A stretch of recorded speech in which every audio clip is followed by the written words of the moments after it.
Hello, I'm Refashionista Sheri, and recently I've been doing a whole bunch of upcycled DIY refashioned clothing tutorials for you guys, but not a lot of accessories. And you know what? We gotta have a bunch of outfit toppers to go with all of these amazing fashions that we have been creating. So today we're gonna revisit some of my absolutely fabulous oldie but goodie accessory tutorials that I still wear to this day and that are still going strong, which again is more proof that, come on, my refashions and my tutorials actually work. Some of these items are over 10 years old and they are still looking awesome. So today we're gonna do some sunglasses, necklaces, rings, bracelets, bags. It's a whole thing. And you know what? Let's get making.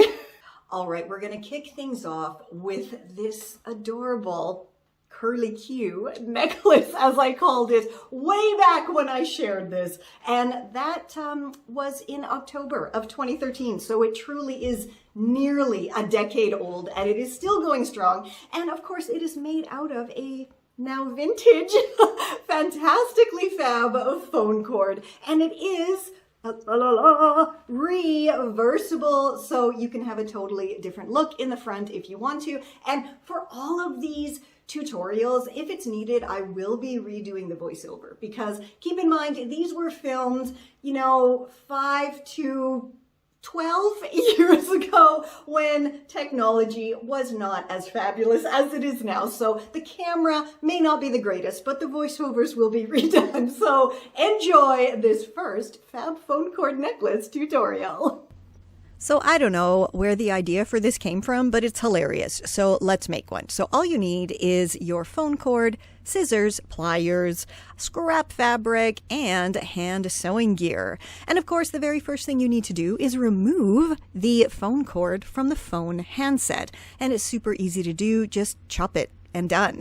Okay, so if you don't want to do any sewing or anything like that at all, simply pop those ends of the phone cord into the curly cues of the phone cord and it should hold in place enough to go around your neck. But we're going to go further than that and really make it sturdy. Okay, so first thing you need to do is strip the wires on the ends of the phone cord. And you need, I would say, probably about 3 to 4 centimeters of wire. Then you want to twist them up all together.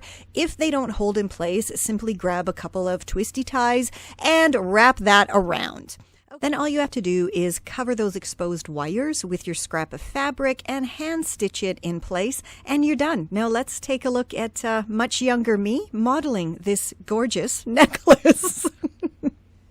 Next up, this one's actually even older, so I guess I should have started with this one, but these stunning embellished sunnies are from June 2013. So they are actually now over a decade old. And you know what? I have never had to repaint them. I've never had to re-stick anything on. They are just absolutely fabulous and I love them so much and I wear them all the time. So you know what? Here's the tutorial. Go make some for yourself.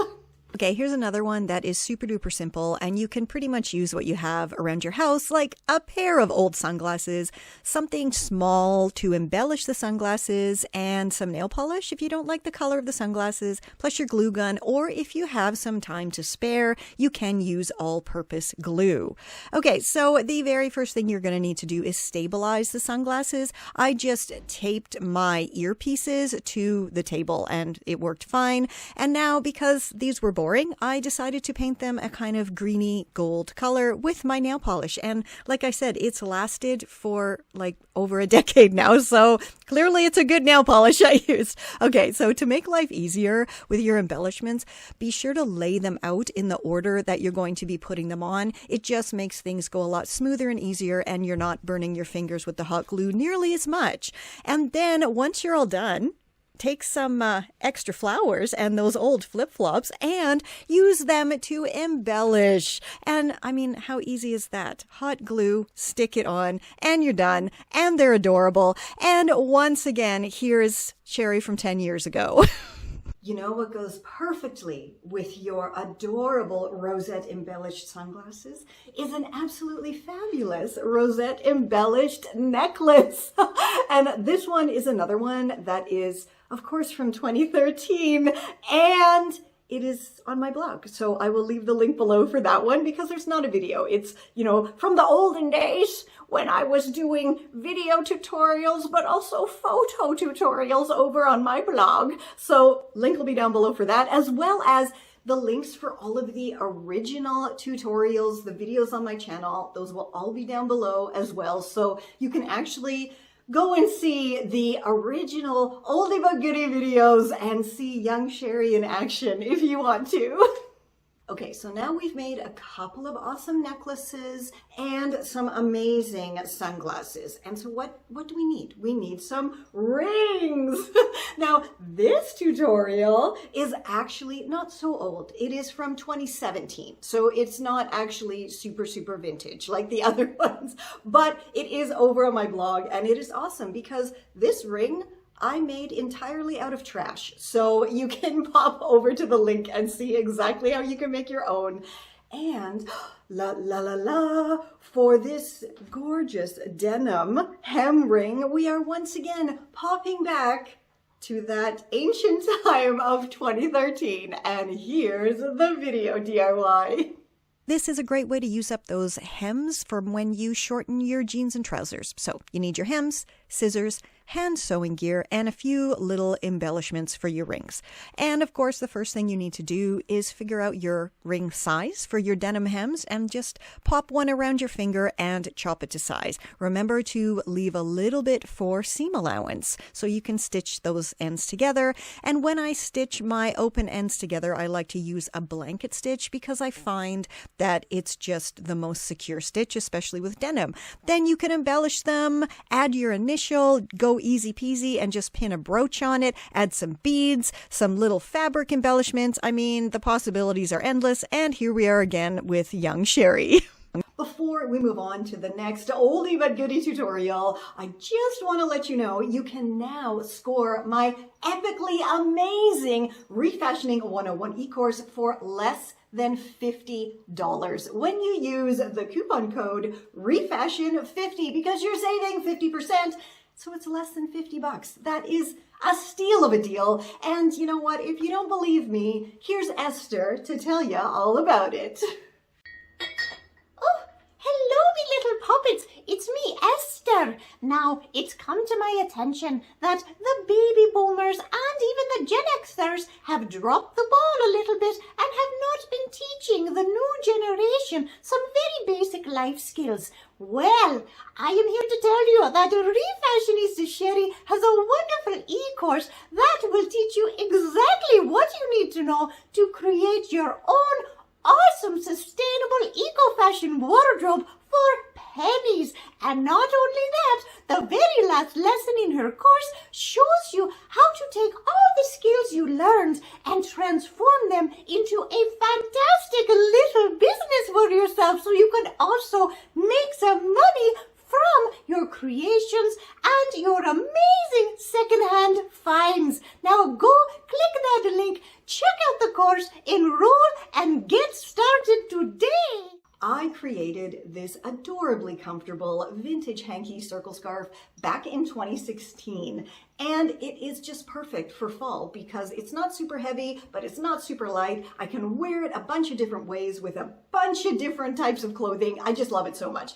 And if you want to know all the different ways you can style it, be sure to take my Refashioning 101 e-course because all the circle scarf styling is in there. It's also in my Refashioning 101 ebook, which you get free with the e-course. But if you don't want to take the e-course, you can grab the ebook over on my site, and all the links are going to be down below. So now let's go make this.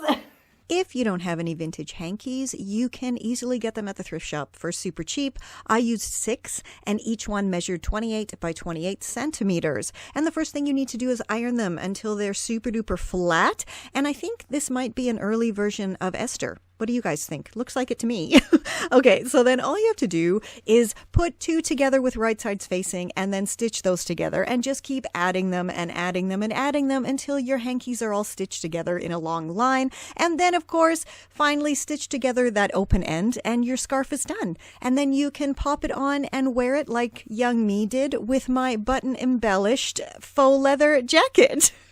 I've shared a lot of tutorials and there's so many more over on my blog and channel, and of course even more in my ebooks and my course, but I think we're going to end with this absolutely stunning faux fur bag. It is lined, and it has this amazing chain strap, and of course it does have a lovely clasp as well. So yeah, should we go make this? And again, you have to go check out the original tutorial for this because there was actually a character in that one that she never really made it to my staff, but you can let me know after you watch it if you enjoyed her or not. And I think this one was from 2016 or 2017 as well. So enjoy, and yeah, we'll catch you on the flippity flap.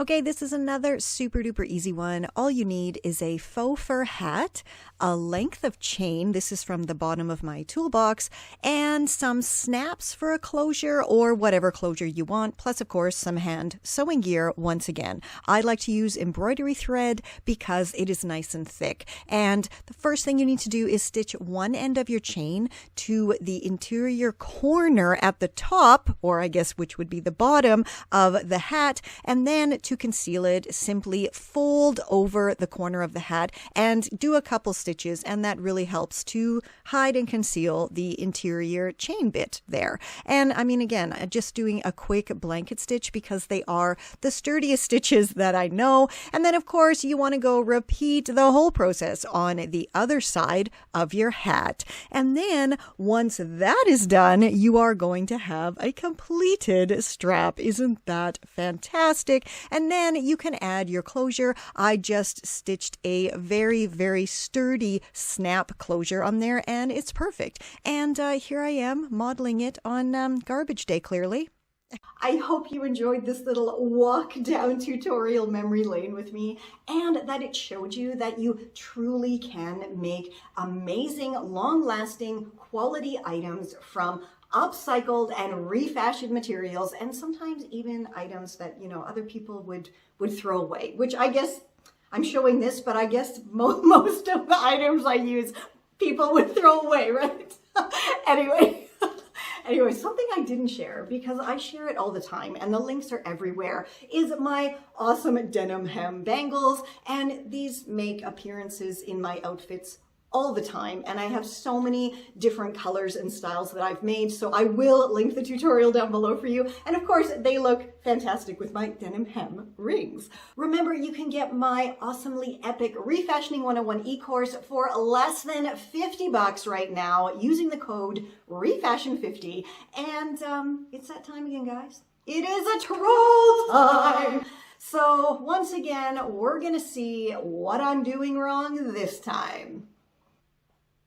Hey, I'm Guy, and I handle logisticals and security for Refashionista Sheri. And you're loving my cool jumpsuit here that she made me, and the awesome matching hat, and of course my fantastic shoes here. But yeah, the beard. The beard is always the best part, right? Yeah.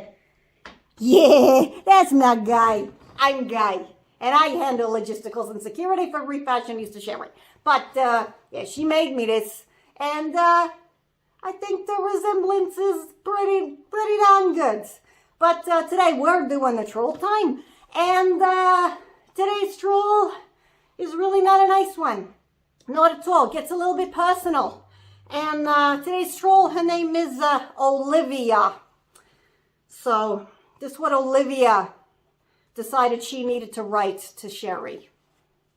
Stop acting crazy. You look insane. I feel sorry for your kids. They must be so embarrassed by you. First of all, Sheri's only got one kid, not plural, just one. I know she's super old and it's super surprising to these people that she's only got one kid, but you know what? She only got one kid. And not really sure. What does she mean? Do we look insane right now? I don't think we look insane. We're looking pretty cool, actually. But to each their own. But I really don't think it's okay to bring in somebody's personal life or their families when, all Refashionista Sheri's doing is what? What's so crazy what she's doing? She is teaching people for free how to live more sustainably and how to transform their closets into something like they actually want to wear and they feel good wearing. I don't understand what is crazy about that. That's, and then she's got a staff of characters, which means, she's throwing in a little bit of her acting talents and everything, a bit of comedy to, to have some fun, to spread some joy, some positivity. And the thing is, you know what? Hey, Sheri's kid. Is your mom crazy? Yeah. And are you embarrassed by her? No. Like, why would you be embarrassed by her, right? She's friggin' hilarious, don't you think? Yeah. Yeah, I think so too. So yeah, Olivia, I think more to the point is, aren't your kids embarrassed by you? Because you're having to go online and say such hateful, cruel things to a stranger who's just trying to be funny and spread some sunshine. That's weird. And if you don't have kids, I don't know, I don't care. But you should feel embarrassed by your own self, right? And I think anybody who thinks it's okay to go online and do these kind of comments, you're not okay. And you are embarrassing and you are an embarrassment. And I think it's about time that, as I always say, look at yourself in the friggin' mirror and stop it. If you yourself are not capable of putting out something pleasant for the world to see, like Refashionista Sheri does, then zip your lip. Zip it. And if you are capable of positivity, then that's what you spread around. That's what you spread around to your own people in your lives and also to strangers online. Spreading hate is useless and it's stupid. And anyone who decides, oh, but I don't like what they do, so I gotta be a keyboard warrior and write something. Nah, you don't gotta do that. You are a total hole if you do that. And I'm getting heated because I think it's about time that all of this has to stop now. Troll time is funny and everything, but sometimes those trolls, they get a little bit too much, and it's not good. So anytime you yourself can stop someone from maybe behaving this way, do it. If you see, what are they called? A Karen, or I don't know, what's the male version of a Karen? Ken. Anyway, a Ken. The kid says a Ken. But isn't that a Ken? I used to be a Ken. But now he's a guy. Anyways, if you see that in real life, try to put a stop to it. If it's safe to do so, mind you. If it's not safe to do so, then don't do it. If you see it on the line, then, report that person. If you don't want to respond to the comment yourself, the very least you can do is report them. Because it's not nice and it's not good. But I guess that's all about, that doesn't even make sense. That's about all I got to say right now. So from little mini guy here and big guy, we wish you a very, very lovely day and to stay safe and stay well. And as Sheri always says, we will catch you on the zigzag. All righty. This is Confessions of a Refashionista.